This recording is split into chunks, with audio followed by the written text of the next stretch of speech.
All right, so yesterday we discussed the hierarchy, and we discussed the 3 departments of the hierarchy. And today we're discussing the Lodge of the Masters in chapter 6. And let's just get right started.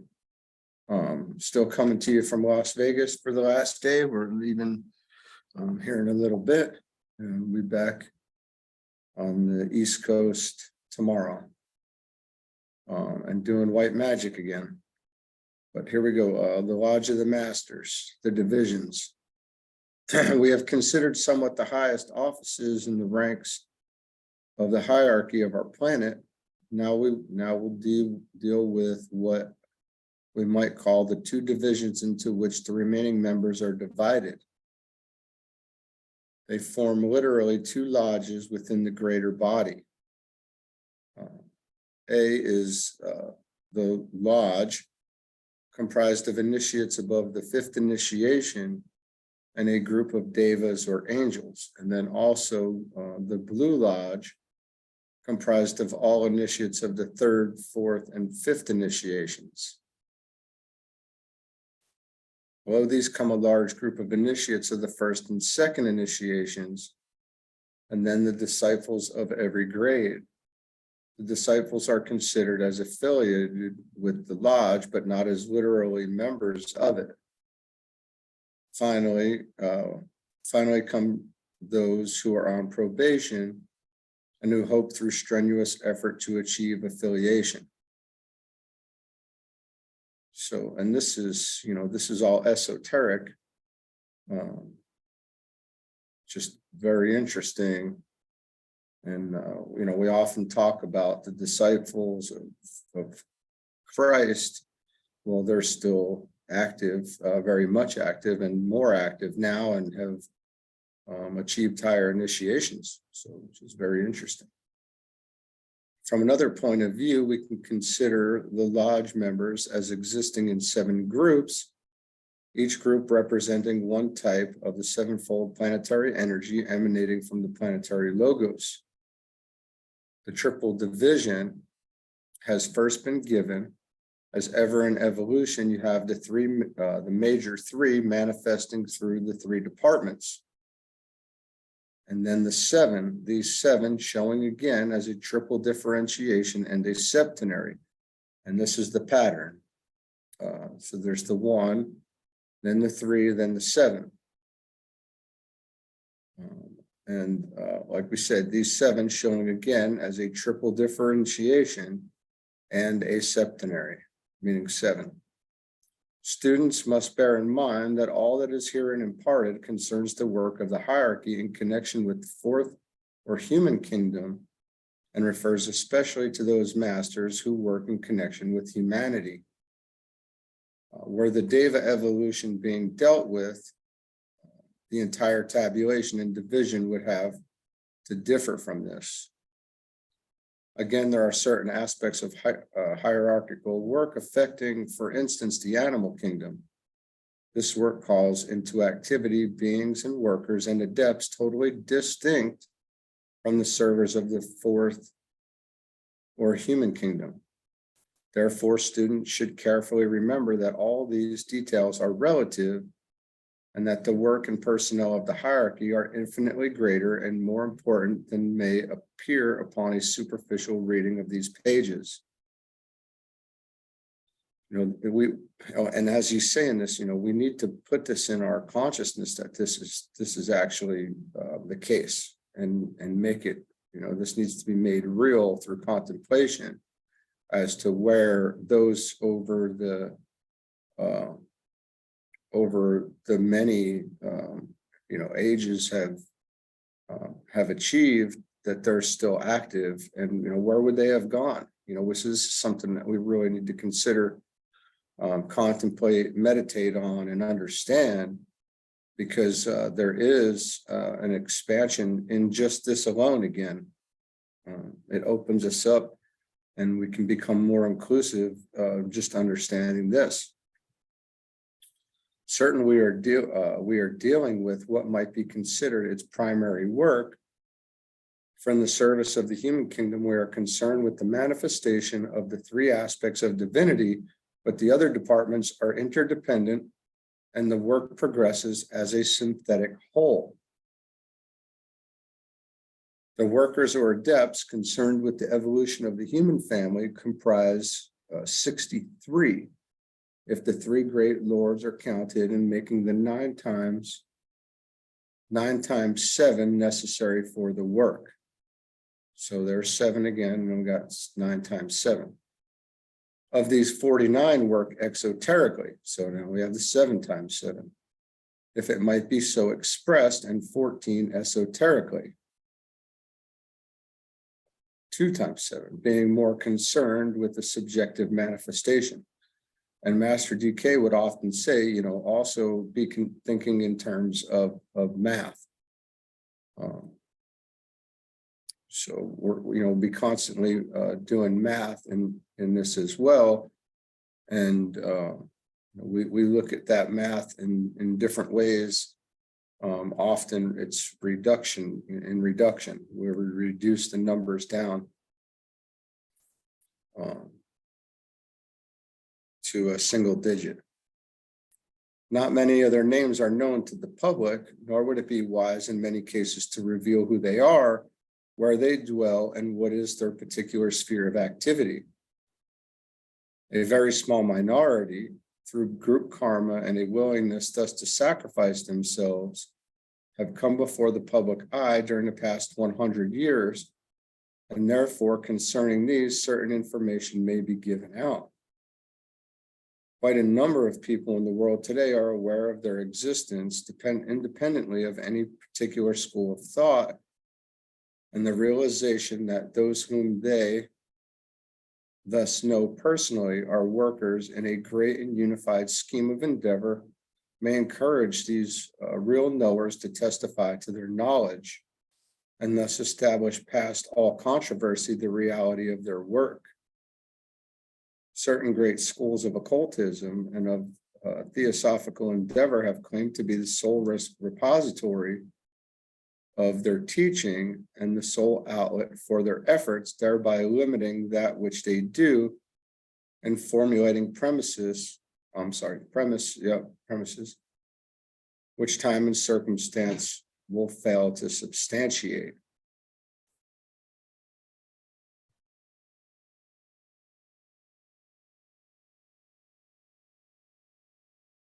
Sorry about that. I had to take a quick break there for 1 second.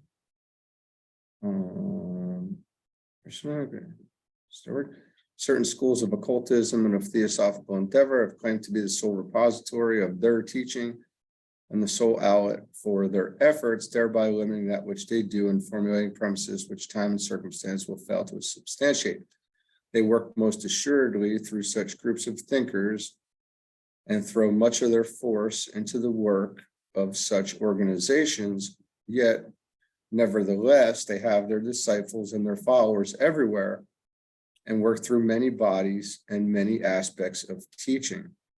Throughout the world, disciples of these masters have come into incarnation at this time with the sole intent of participating in the activities and occupations and truth dissemination of the various churches, sciences, and philosophies, and thus producing within the organization itself an expansion, a widening, and a disintegration where necessary, which might otherwise be impossible. It might be wise for occult students everywhere to recognize these facts and to cultivate the ability to recognize the hierarchical vibration as it demonstrates through the medium of disciples in the most unlikely places and groups. And I just want to put this out there, being that it was just last week was Martin Luther King Day. And if you've ever listened to his last speech, it becomes very evident through his life and his, the things that he had done and the things that he was connected to, and he knew it seemed that he knew very well what he was doing, and must certainly have been of importance. I'll just leave it at that because I don't know. I can't imagine. I don't know anything else, but he was definitely doing the great work. And that last speech of his is very telling, as he was talking about, I've been to the mountaintop, right? And that was it's a very beautiful speech, and it was very powerful, even still today. But one point should here be stated in connection with the work of the masters through their disciples, and it is this: all the various schools of thought which are fostered by the energy of the lodge are, in every case, founded by a disciple or several disciples, and upon these disciples and not upon the master lies responsibility for results and the consequent karma. So in every case, founded by a disciple or several disciples, and upon these disciples and not upon the master lies responsibility for results and the consequent karma. That is very interesting. And I assume that's because, the master wouldn't have a connection to that type of karma. The method of procedure is somewhat as follows. The master reveals to a disciple the objective in view for an immediate little cycle and suggests to him that such and such a development would be desirable. It is the work of the disciple to ascertain the best method for bringing about the desired results and to formulate the plans whereby a certain percentage of success will be possible. Then he launches his scheme, founds his society or organization, and disseminates the necessary teaching. Upon him rests the responsibility for choosing the right co-workers, for handling on the work to those best fitted, and for clothing the teaching in a presentable garb. All that the master does is to look on with interest and sympathy at the endeavor, as long as it holds its initial high ideal and proceeds with pure altruism upon its way. The master is not to blame should the disciple show lack of discrimination in the choice of co-workers or evidence an inability to represent the truth. If he does well and the work proceeds as desired, the master will continue to pour his blessing upon the attempt. If he fails, or his successors turn from the original impulse, thus disseminating error of any kind, in his love and in his sympathy, the master will withdraw that blessing, withhold his energy, and thus cease from stimulating that which had better die. Forms may come and go, and the interest of the master and his blessing pour through this or that channel. The work may proceed through one medium or another, but always the life force persists, shattering the form where it is inadequate or utilizing it when it suffices for the immediate need. I have to say that, in my mind, this makes perfect sense for more reason than one. But it's perfect. So it allows the disciples to operate, with, discrimination. They're not told that, we're not told exactly what to do. There's freedom in that, and nobody's going to replace your words with their words necessarily or anything like that. There's responsibility in this, and lots of great lessons, and it requires dedication, and so much goodness comes out of this. I assume even if it's if it's not going well, hopefully there's opportunity to move on to the next work. And there's probably, there's many groups doing this throughout the world in every different, type of event, essentially, right?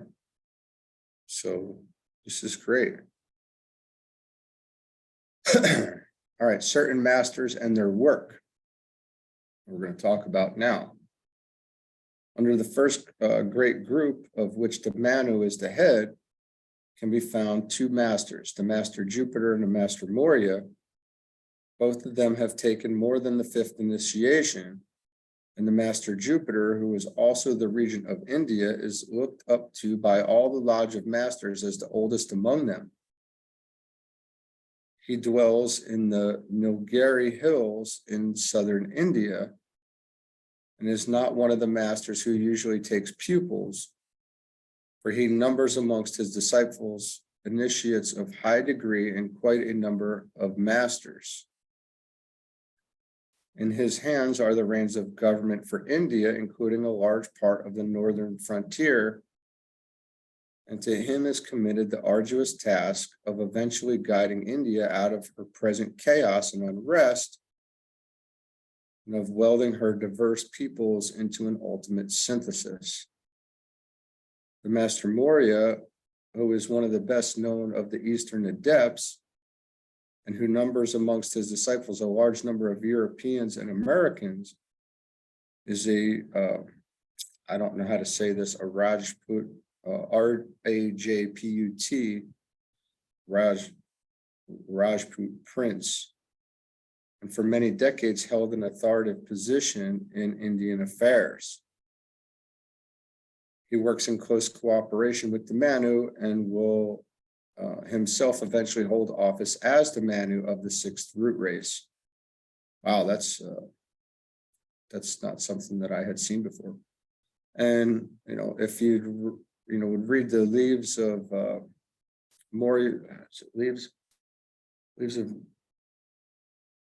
leaves of Mori's garden and Agni Yoga, and you can get a feel for the for first ray power.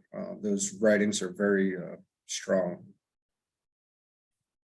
He dwells, as does his brother, the Master K.H., at Shigatse in the Himalayas, and is a well-known figure to the inhabitants of that faraway village.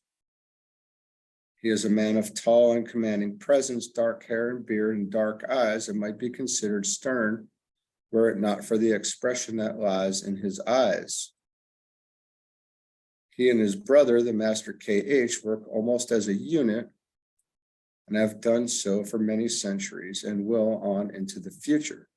For the Master K.H. is in line for the office of World Teacher when the present holder of that office vacates it for higher work and the sixth root race comes into being. And the Master K.H. had a lot to do with, Kuthumi had a lot to do with the secret doctrine and the bringing about of theosophy, bringing that into the Occident or into the to the West. And many of us are familiar with those books, and this was stuff closely related to Annie Besant and H.P. Sinnett and Colonel Olcott and C.W. Ledbetter, and is still taught heavily by the Theosophical Society, and also had to do with the Master DK, and he has a very close relationship with them as well. The houses in which they both dwell are close together, and much of their time is spent in the closest association, as the Master M is upon the first ray, that of will or power. His work largely concerns itself with the carrying out of the plans of the present Manu. He acts as the inspirer of the statesmen of the world. He manipulates forces through the Mahachohan and will bring about the conditions desired for the furthering of racial evolution. On the physical plane, those great national executives who have far vision and the international ideal are influenced by him, and with him cooperate certain of the great devas of the mental plane, and three great groups of angels work with him on mental levels, in connection with the lesser devas who vitalize thought forms and thus keep alive the thought forms of the guides of the race for the benefit of the whole of humanity. And when we talk about devas in the West, we know them more along the lines of angels.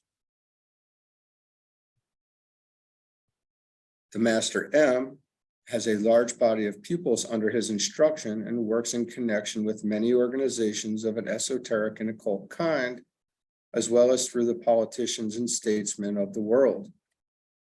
The Master Kuthumi, who is also very well known in the Occident and has many pupils everywhere, is of Kashmiri origin, though the family originally came from India. He is also an initiate of high degree and is upon the second or the love wisdom ray. He is a man of noble presence and tall, though of rather slighter build than the Master M. He is of fair complexion with golden brown hair and beard and eyes of a wonderful deep blue, through which seem to pour the love and wisdom of the ages. He has had a wide experience in education, having been originally educated at one of the British universities, and speaks English fluently. His reading is wide and extensive, and all the current books and literature in various languages find their way to his study in the Himalayas. He concerns himself largely with the vitalizing of certain of the great philosophies and interests himself in a number of philanthropic agencies. To him is given the work very largely of stimulating the love manifestation, which is latent in the hearts of all men, and of awakening in the consciousness of the race the perception of the great fundamental fact of brotherhood. At this particular time, the Master M, the Master KH, and the Master Jesus are interesting themselves closely with the work of unifying, as far as may be, Eastern and Western thought, so that the great religions of the East, with the later developments of the Christian faith in all its many branches, may mutually benefit each other. Thus, eventually, it is hoped one great universal church may come into being. And, I think this is absolutely, and this is talked about in the later books as well, in the One World Religion. And but when the books of the East and West are studied, the correlation is easily seen at some point, and it can be made complete sense of. It's scattered through the books in different areas, but even from Bethlehem to Calvary, it's brought together. From the reappearance of the Christ, it's brought together. There are examples in all of the books as to how the religions work together, and it is not a stretch by it's only a matter of us having an open mind and being able to see that we're all talking about the same thing essentially, and it's going to similar places. The Master Jesus, who is the focal point of the energy that flows through the various Christian churches, is at present living in a Syrian body and dwells in a certain part of the Holy Land. He travels much and passes considerable time in various parts of Europe. He works specially with masses more than with individuals, though he has gathered around him quite a numerous body of pupils. He is upon the sixth ray of devotion or abstract idealism, and his pupils are frequently distinguished by that fanaticism and devotion which manifested in early Christian times amongst the martyrs. And when we study the sixth ray of idealism, it becomes pretty clear the United States is a sixth-rate country. And so we can see, or a sixth-rate personality. And so we can see how our country in particular, and then the individuals in it also have this idealism. I can't explain all of that right now because I couldn't possibly remember it all.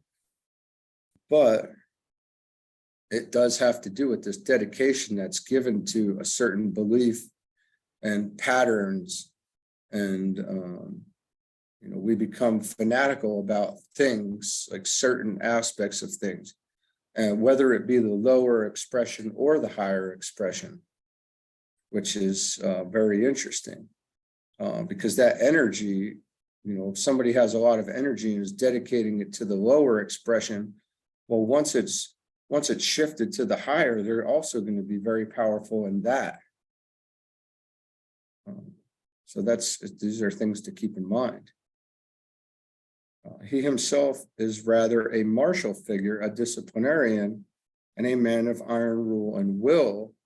He is tall and spare, with rather a long, thin face, black hair, pale complexion, and piercing blue eyes. His work at this time is exceedingly responsible, for to him is given the problem of steering the thought of the Occident out of its present state of unrest into the peaceful waters of certitude and knowledge, and of preparing the way in Europe and America for the eventual coming of the world teacher, who is the Christ.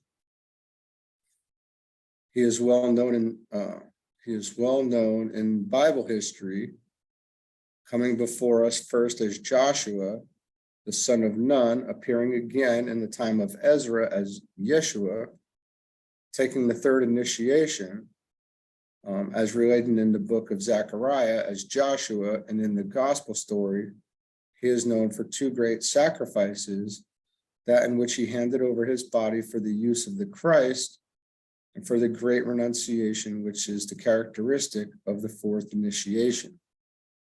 As Apollonius of Tyana, he took the fifth initiation and became a master of the wisdom. From that time on, he has stayed and worked with the Christian church, fostering the germ of true spiritual life, which is to be found amongst members of all sects and divisions, and neutralizing as far as possible the mistakes and errors of the churchmen and the theologians. He is distinctively the great leader, the general, and the wise executive, and in church matters he cooperates closely with the Christ, thus saving him much and acting as his intermediary wherever possible. No one so wisely knows as he the problem of the West. No one is so closely in touch with the people who stand for all that is best in Christian teachings, and no one is so well aware of the need of the present moment. Certain great prelates of the Anglican and Catholic churches are wise agents of his. The Master Dwakul, or the Master DK, as he is frequently called, is another adept on the second ray of love wisdom. He is the latest of the adepts taking initiation, having taken the fifth initiation in 1875, and is therefore occupying the same body in which he took the initiation. Most of the other masters have taken the fifth initiation while occupying earlier vehicles. His body is not a young one, and he is a Tibetan. He is very devoted to the Master KH and occupies a little house not far distant from the larger one of the Master, and from his willingness to serve and to do anything that has to be done, he has been called the messenger of the Masters. He is profoundly learned and knows more about the rays and planetary hierarchies of the solar system than anyone else in the ranks of the Masters. He works with those who heal and cooperates unknown and unseen with the seekers after truth in the world's great laboratories, with all who definitely aim at the healing and solacing of the world, and with the great philanthropic world movements such as the Red Cross. He occupies himself with various pupils of different masters who can profit by his instruction, and within the last 10 years has relieved both the Master M and the Master KH of a good deal of their teaching work, taking over from them for certain stated times some of their pupils and disciples. He works largely too with a certain group of devas of the ethers, who are the healing devas, and who thus collaborate with him in the work of healing some of the physical ills of humanity. He it was who dictated a large part of that momentous book, The Secret Doctrine, and who showed H.P. Blavatsky many of the pictures and gave her much of the data that is to be found in that book. And he's also the one who, presented this to Alice Bailey, and that took, over 30 years, I want to say. And is apparently very active with those who are seeking initiation, disciples and aspirants. The master who concerns himself especially with the future development of racial affairs in Europe and with the mental outgrowth in America and Australia is the Master Rakoczy. He is a Hungarian and has a home in the Carpathian Mountains and was at one time a well-known figure at the Hungarian court. Reference to him can be found in old historical books, and he was particularly before the public eye when he was the Comte de Saint-Germain, and earlier still, he was both Roger Bacon and later Francis Bacon. So that is something to contemplate on there, something really to think about and see where this goes, and know that those teachers that we had talked about over the past, they have not gone anywhere. They are here. There's no past. There's only now, the eternal now. And nobody goes anywhere. That's a big thing for us to work on and work through. It is interesting to note that the Master R takes hold on the inner planes of affairs in Europe. His name, as Francis Bacon, is coming before the public eye in the Bacon-Shakespeare controversy. He is rather small, spare man with pointed black beard and smooth black hair, and does not take as many pupils as do the masters previously mentioned. He is at present handling the majority of the third-rate pupils in the Occident, which is in the West, in conjunction with the Master Hilarion, who's fifth ray. Well, that doesn't say that, but he's the master over the fifth ray. The Master R is upon the seventh ray, that of ceremonial magical order, and he works largely through esoteric ritual and ceremonial, being vitally interested in the effects hitherto unrecognized of the ceremonial of the Freemasons, of the various fraternities, and of the churches everywhere. He is called in the laws usually the Count, and in America and Europe acts practically as the general manager for the carrying out of the plans of the executive council of the lodge. Certain of the masters form around the three great lords an inner group and meet in council with great frequency. On the fifth ray of concrete knowledge or science, we find the Master Hilarion, who in an earlier incarnation was Paul of Tarsus. He is occupying a Cretan body, but spends a large part of his time in Egypt. He it was who gave out to the world that occult treatise, Light on the Path, and his work is particularly interesting to the general public at this crisis, where he works with those who are developing the intuition and controls and transmutes the great movements that tend to strip the veil from the unseen. He is the energy which, through his disciples, is stimulating the psychical research groups everywhere. And he it was who initiated through various pupils of his, the spiritualistic movement. He has under observation all those who are psychics of the higher order and assists in developing their powers for the good of the group. And in connection with certain of the devas of the astral plane, he works to open up to the seekers after truth that subjective world which lies behind the grossly material. Little can be given out about anent the two English masters. Anent generally means about in our talk. Neither of them takes pupils in the same sense that the Master KH or the Master M take pupils.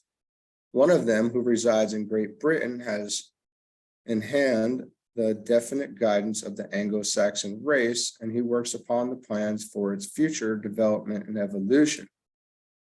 He is behind the labor movement throughout the world, transmuting and directing, and the present rising tide of democracy has his directing hand upon it.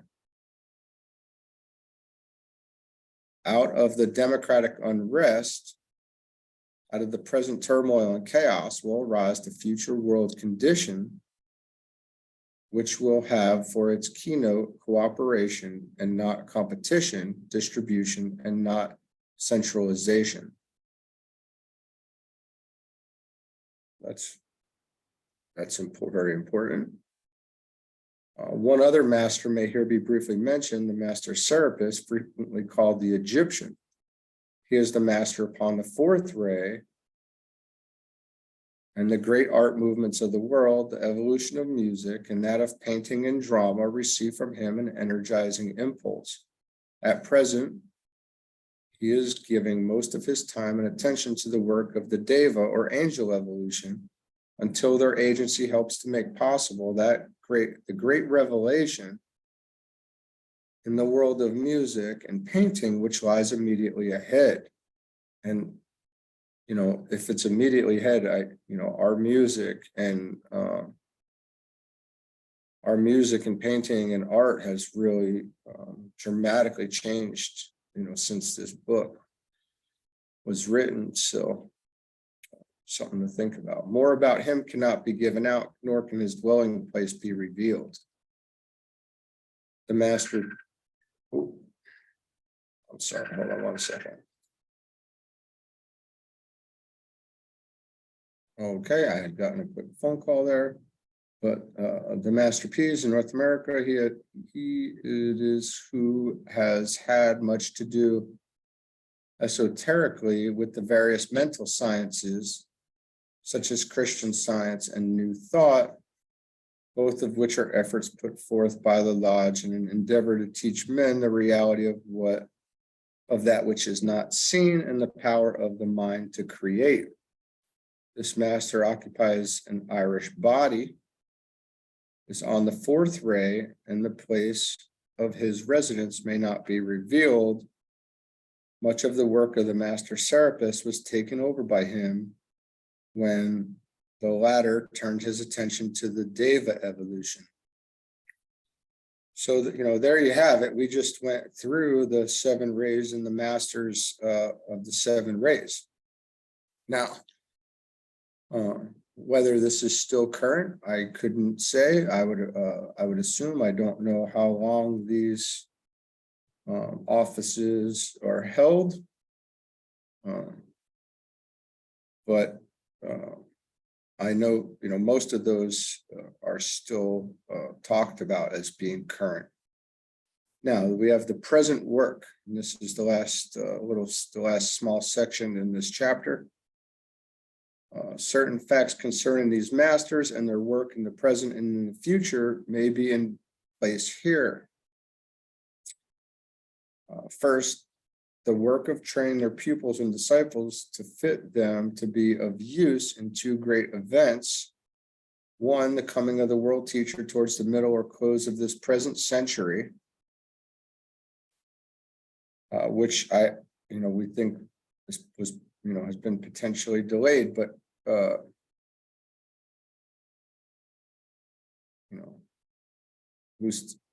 I'm not even going to go there. I'm just going to leave it at that.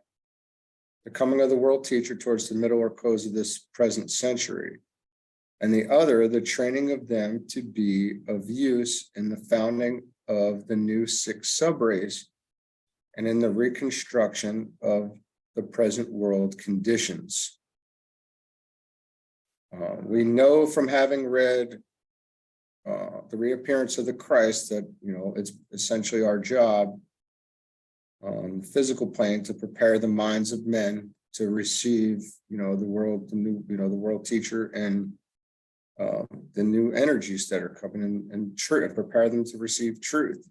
Right. So there's that. This being the 5th subrace of the 5th root rays, the pressure of the work on the 5 rays of mind, which are controlled by the Mahachohan, is very great. The masters are carrying an over heavy burden, and much of their work of teaching disciples has been delegated to initiates and advanced disciples, and certain of the masters on the 1st and 2nd rays have temporarily taken over pupils in the Mahachohan's department. Secondly, preparation of the world on a large scale for the coming of the world teacher and the taking of the necessary steps before they themselves come out among men, as many of them surely will towards the close of this century. A special group is forming amongst them now who are definitely preparing themselves for this work. The Master M, the Master KH, and the Master Jesus will be specially concerned with the movement towards the last quarter of this century. Other masters will participate also, but these 3 are the ones with whose names and offices people should familiarize themselves wherever possible. 2 other masters, specially concerned with the 7th or ceremonial ray, whose particular work it is to supervise the development of certain activities within the next 15 years, work under the Master R. And again, this was in 1922. Very definitely, may the assurance be given here that prior to the coming of the Christ, adjustments will be made to that, and the head of all great organizations will be found either a master or an initiate who has taken the 3rd initiation.